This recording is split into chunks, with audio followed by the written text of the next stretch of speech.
আজকের টপিকটা একটু ডিফারেন্ট। সেটা হলো যে ইউটিউবের একটা আপডেট নিয়ে আপনাদের সাথে ছোট করে আলোচনা করব। অনেকেই এটা নিয়ে একটু টেনশনে আছেন যে ইয়েস দিবেন নাকি নো দিবেন। স্ক্রিনে দেখতে পাচ্ছেন এটা হচ্ছে অল্টার্ড কন্টেন্ট। আমরা ভিডিও আপলোড করার সময় এখন দেখি যে এই অপশনটা দেখাচ্ছে পেইড প্রমোশন। যে অপশনটা রয়েছে এর পরে নিচেই একটা অপশন আছে, সেটা হচ্ছে যে altered content. Do any of the following described your content, এই ধরনের একটা অপশন থাকে। আমরা কিন্তু একটু টেনশনে পড়ে যাই যে সেক্ষেত্রে ভিডিও কন্টেন্ট যখন আমরা করব তখন আমরা এখানে নো দিব নাকি ইয়েস দিব, অনেকেই বুঝতে পারছেন না। তাদের জন্য হচ্ছে মূলত হচ্ছে আজকের এই ভিডিওটা। চলুন তাহলে পুরো ব্যাপারটা জেনে নেই ছোট করে। মূলত এটা হচ্ছে দেখেন, ইউটিউবে যখন আমরা ভিডিও দেখি বা মোবাইলে যখন আমরা ভিডিও দেখি, এই ভিডিওগুলো মূলত এআই দ্বারা বানানো হয়েছে কিনা এটা ভিউয়ারদের কাছে পৌঁছে দেওয়ার জন্যই এই প্রসেসটা, ভিউয়ারদেরকে একটু হেল্প করার জন্য হচ্ছে এই অল্টার্ড কন্টেন্টের যে অপশনটা দেখতে পাচ্ছেন এটা কিন্তু অ্যাড করা হয়েছে। দ্যাট মিনস হচ্ছে যে আপনি যে মিউজিকটা শুনছেন বা যে ভিডিওটা দেখছেন এটা কি অ্যাকচুয়াল নাকি এআই দ্বারা বানানো হয়েছে সেটাকে নিশ্চিত করা। এটার মানে হচ্ছে যখন আপনি কোনো ভিডিও বা অডিও যখন আপনি জেনারেট করবেন, ইউটিউবে আপলোড করবেন, তখন যদি সেটা এআই দিয়ে বানানো হয় তাহলে অবশ্যই আপনি সেখানে ইয়েস ক্লিক করে দিবেন। আর যদি এআই দ্বারা জেনারেট না হয় তাহলে আপনি নো ক্রিয়েট করে দিবেন।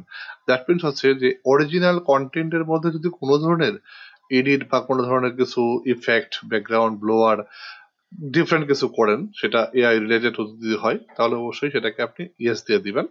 আর যদি একদম অ্যাকচুয়াল কন্টেন্ট হয় সেক্ষেত্রে আপনি সেখানে আপনি নো ক্লিক করে দিবেন।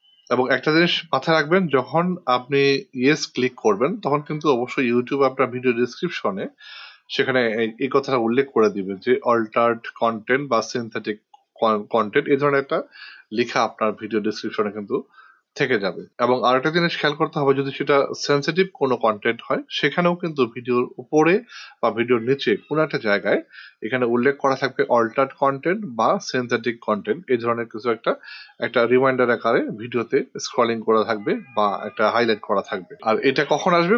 যখন আপনি ভিডিও আপলোড করার সময় ইয়েস করে দিবেন, অর্থাৎ ইয়েসটাকে টিক মার্ক করে দিবেন ভিডিও আপলোড করার সময়, তখন এই ভিউয়ারদেরকে বোঝানোর জন্য অল্টার্ড কন্টেন্ট বা সিনথেটিক কন্টেন্ট এই ধরনের কথা উল্লেখ করা থাকবে আপনার ভিডিওতে। তাহলে অ্যাকচুয়াল যে প্রবলেমটা আমাদের মধ্যে হবে, অর্থাৎ আমরা যে প্রবলেমটা ফেস করব, যদি আমরা কখনো ভিডিওতে আমি চেঞ্জ করার পরও নো দিয়ে থাকি, যদি সেটা ইউটিউব বুঝতে পারে যে আপনি এআই দিয়ে জেনারেটেড কোনো ভিডিও কন্টেন্ট আপনি আপলোড করেছেন বাট আপনি নো দিয়েছেন, সেক্ষেত্রে আপনার যে প্রবলেমটা হবে সেটা হলো যে আপনার ভিডিও ইউটিউব ডিলিট করে দিতে পারে, আপনার মনিটাইজেশন ডিসেবল করে দিতে পারে, বা আপনার কন্টেন্টটাকে একবারে রিমুভ করে দিতে পারে আপনার চ্যানেল থেকে।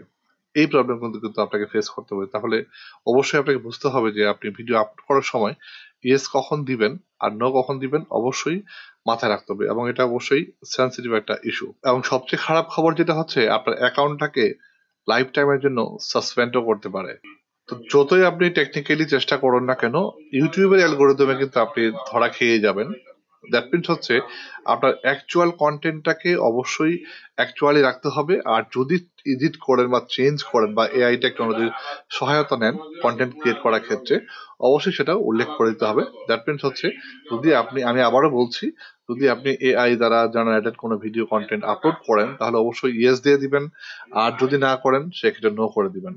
তো এই পর্যায়ে আপনাদেরকে একটু শর্ট করে বলে দেওয়ার চেষ্টা করছি আসলে কখন আপনি ইয়েস দিবেন আর কখন আপনি নো দিবেন। সিম্পল, প্রথমেই বলে দিয়েছি, কোনো ধরনের এডিট থাকলে, কোনো ধরনের এআই দ্বারা জেনারেটেড কোনো কন্টেন্ট থাকলে, সেক্ষেত্রে যদি আপনি মনে করেন যে এটা আমার এআই দ্বারা জেনারেটেড, তাহলে অবশ্যই আপনি ইয়েস দিয়ে দিবেন। আর যদি জেনারেটেড না হয় সেক্ষেত্রে আপনি নো দিয়ে দিবেন, সেক্ষেত্রে চিন্তা করার কোনো কারণ নেই। দ্যাট মিনস হচ্ছে যদি আপনি কোনো ভিডিওর ব্যাকগ্রাউন্ড চেঞ্জ করেন, কোনো সেটা এআই দ্বারা যদি হয়ে থাকে, আপনি কোনো ভিডিওতে ব্লোয়ার করেছেন যদি সেটা এআই দ্বারা হয়ে থাকে, এই জিনিসগুলো একটু মাথায় রাখতে হবে। তো এখানে আরেকটা জিনিস হচ্ছে দেখেন, শুধুমাত্র যে অল্টার্ড কন্টেন্ট যেটাকে আমরা এআই বলতেছি সেটা না, সিনথেটিক কন্টেন্ট যেটাকে আমরা, দেখা যাচ্ছে কি যে আমার ভিডিওতে অডিওটা কোয়ালিটিটা একটু খারাপ, সেক্ষেত্রে আপনি এটা একটু এনহ্যান্স করতে যাচ্ছেন, একটু বাড়াতে যাচ্ছেন, সেই ক্ষেত্রেও কিন্তু আপনাকে একটু খেয়াল করতে হবে, সেক্ষেত্রে কিন্তু আপনাকে মাথায় রাখতে হবে যে সেটা নো দিবেন নাকি ইয়েস দিবেন। তো যদি সেটা করেন অবশ্যই আপনি ইয়েস লাগিয়ে দিবেন। তো মনে করেন যে আপনি কোনো একটা অনুষ্ঠানে গেছেন, আপনি ভিডিও ওখানে ধারণ করেছেন, ওইখানকার ভিডিওতে যে অডিওটা রয়েছে, ভিডিও যে কোয়ালিটি রয়েছে, ভিডিওকে আপনি এডিট করেছেন, ভিডিও অডিও ব্যাকগ্রাউন্ড থেকে রিমুভ করে দিয়েছেন, সেই ক্ষেত্রে যদি আপনি কোনো মিনিংফুল চেঞ্জও করে থাকেন, সেক্ষেত্রে কিন্তু আপনাকে উল্লেখ করতে হবে যে আপনি চেঞ্জ করেছেন, এখানে আপনি ইয়েসটা টিক মার্ক দিয়ে দিবেন। তো এখন একটা ট্রেন্ডিং আছে কি দেখেন, ভিডিও ব্যাকগ্রাউন্ডে কিন্তু একটা ভয়েস আমরা জেনারেট করছি, সেটা হচ্ছে এআই দিয়ে জেনারেট করা ভিডিওতে। তো আমরা ম্যাক্সিমামই আমরা নিজেদের ভয়েস না দিয়ে এআই দিয়ে কিন্তু ভয়েস জেনারেট করে ভিডিওতে দিচ্ছি। যদি এই ধরনের কোনো ভিডিও আপনি আপলোড করে থাকেন অবশ্যই আপনি এখানে ইয়েস সিলেক্ট করে দিবেন।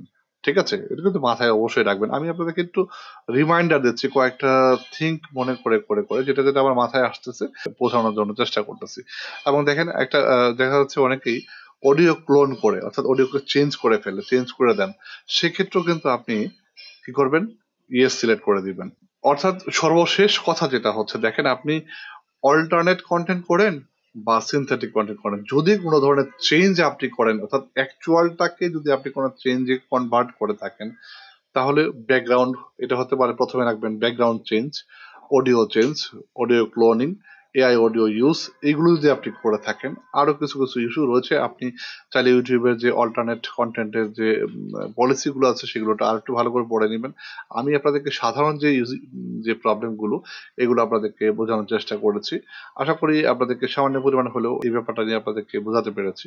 ভালো লাগলে ভিডিওটা লাইক করতে পারেন, চ্যানেলটা সাবস্ক্রাইব করতে পারেন। সেই পর্যন্ত ভালো থাকুন, সুস্থ থাকুন। Thanks for watching.